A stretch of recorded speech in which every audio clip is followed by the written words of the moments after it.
নমস্কার বন্ধুরা, আমি আমার ইউটিউব চ্যানেল কখনো সখনো আজকে আবার চলে এসেছি আমার রেসিপি ঝুলি থেকে একটা রেসিপি নিয়ে। আশা করি আপনারা সকলে ভালো আছেন, সুস্থ আছেন। প্রচন্ড গরমে ভালো থাকুন, সুস্থ থাকুন। তো দেখুন, এখানে আমি একটা কড়া বসিয়ে দিয়েছি। এর মধ্যে আজকে আমি আপনাদের দেখাবো লাল শাকের একটা রেসিপি। এখানে আমি শাক নিয়ে নিয়েছি, কেটে ঝিরিঝিরি করে কেটে ধুয়ে নিয়েছি ভালো করে।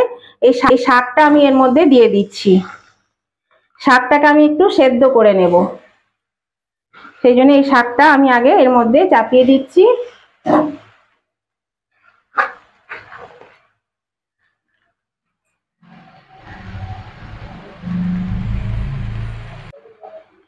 শাকটা দেওয়া হয়ে গেছে। এর মধ্যে আমি হাফ টেবিল স্পুন মতো নুন দিয়ে দিলাম। নুন দিয়ে এটা আমি একটু নেড়ে দিই।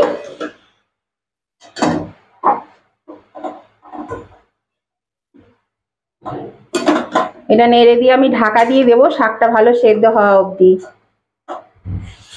আর শাকে থেকেই তো জল বেরিয়ে যাবে, নুন দেওয়া আছে।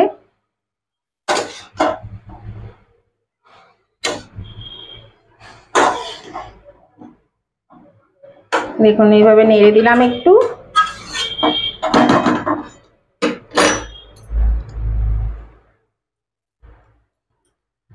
এবার ঢাকা দিয়ে দিচ্ছি আর আঁচটা মিডিয়ামে দিয়ে দিচ্ছি। এটা থাকুক মিনিট 5-7। এই দেখুন বন্ধুরা, শাকটা হয়ে গেছে। গ্যাসটা আমি অফ করে দিয়েছি। আর এবার আমি শাকটা তুলে নেব। শাকের জলটা একদম মেরে দিয়েছি।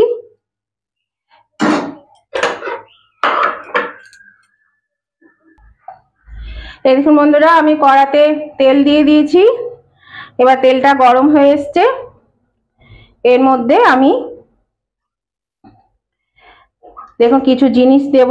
প্রথমে আমি এটা শাকটা চিংড়ি মাছ দিয়ে করব, সেই জন্য চিংড়ি মাছ নিয়েছি। এই চিংড়ি মাছটা আমি এর মধ্যে দিয়ে দিচ্ছি।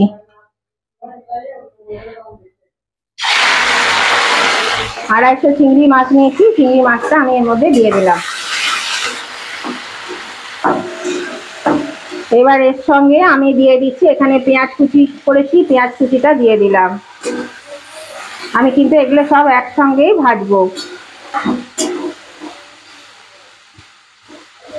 এর সঙ্গে 4 টুকরো লঙ্কা, 2টো বড় লঙ্কাকে চিড়ে নিয়েছি, একটুখানি হাফ চামচ মতো লঙ্কা বাটা, একটু হলুদ গুঁড়ো আর হাফ চামচ জিরে গুঁড়ো দিয়ে দিলাম।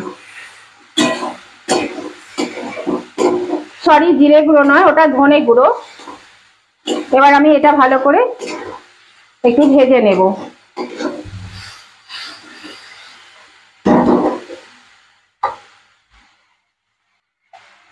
এর মধ্যে আমি 1 চামচ মতো নুন দিয়ে দিচ্ছি। শাকে 1 চামচ নুন দেওয়া ছিল আর এখানে 1 চামচ নুন দিয়ে দিলাম।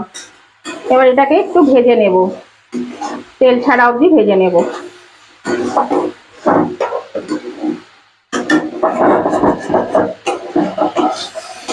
পেঁয়াজটা একটু সেদ্ধ হয়ে আসবে আর মাছটাও বেশ সেদ্ধ হয়ে যাবে, ভাজা ভাজা হয়ে যাবে, সেই পর্যন্ত একটু ভেজে নেব।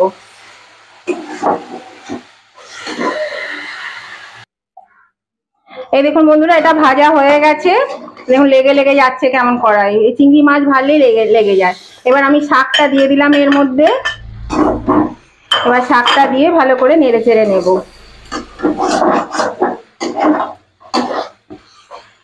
আর নুন লাগবে না, নুন তো দেওয়া আছে, 2 চামচ শাকেও দেওয়া আছে, এতেও দেওয়া আছে। এইভাবে যদি লাল শাক রান্না করেন খেতে খুব সুস্বাদু হয়। আর এই দিয়ে দেখবেন পুরো ভাত খাওয়া হয়ে যাবে, 1 থালা ভাত খাওয়া হয়ে যাবে পুরো। আর চিংড়ি মাছের স্বাদ তো দারুণ লাগেই, সবাই পছন্দ করে।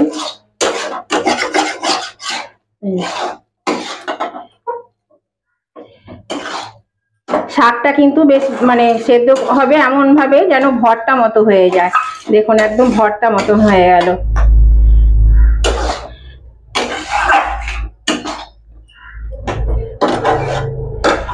এটা আবার ভালো করে নেড়ে চেড়ে নেব আর একটু শুকনো শুকনো করে নেব। আঁচটা আমি কমিয়ে দিয়েছিলাম, এবার একটু বাড়িয়ে দিই।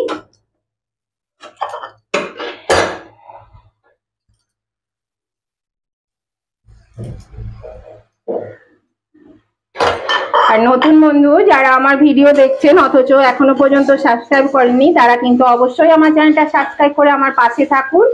আর উভয় বন্ধুদেরকে বলছি, নতুন এবং পুরনো, আজকের রেসিপিটা যদি আপনাদের পছন্দ হয়ে থাকে তাহলে কিন্তু অবশ্যই একটা লাইক করে দেবেন। আর আপনাদের বন্ধু বান্ধব আত্মীয় স্বজন সকলেই যাতে পেয়ে যায় তার জন্য কি করতে হবে, প্রচুর পরিমাণে শেয়ার করে দিতে হবে। আর কেমন লাগলো আজকের এই ভিডিওটা আপনাদের, সেটা জানাতে কমেন্ট করতে কিন্তু একদম ভুলবেন না। অবশ্যই কমেন্ট করে জানিয়ে দেবেন যে কেমন লেগেছে আজকের আপনাদের এই রেসিপিটা। দেখুন এটা হয়ে গেছে, আমি এটা নামিয়ে নিচ্ছি। এরকমই রসা রসা একটু থাকবে, হালকা রসা রসা।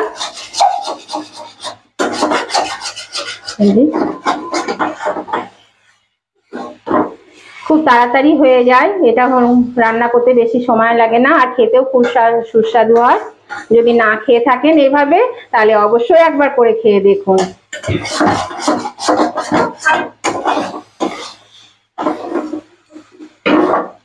গ্যাসটা আমি অফ করে দিচ্ছি, এবার আমি এটা নামিয়ে নিচ্ছি। এই দেখুন বন্ধুরা, আমি নামিয়ে নিয়েছি, এটা হয়ে আছে। আর আজকের রেসিপিটা কেমন লেগেছে সেটা কিন্তু লাইক শেয়ার কমেন্ট করতে কেউ ভুলবেন না, অবশ্যই লাইক শেয়ার কমেন্ট করে দেবেন। আর নতুন বন্ধু যারা এখনো আমার চ্যানেলটা সাবস্ক্রাইব করেনি তারা কিন্তু অবশ্যই আমার চ্যানেলটা সাবস্ক্রাইব করে আমার পাশে থাকুন, আমার পরিবারের একজন সদস্য হয়ে যান। আর আমি আবার আপনাদের কাছে নতুন ধরনের ভিডিও নিয়ে চলে আসবো। আজকের মতো রেসিপিটা এখানেই শেষ করলাম, ভিডিওটা এখানেই শেষ করলাম। Tata, bye bye.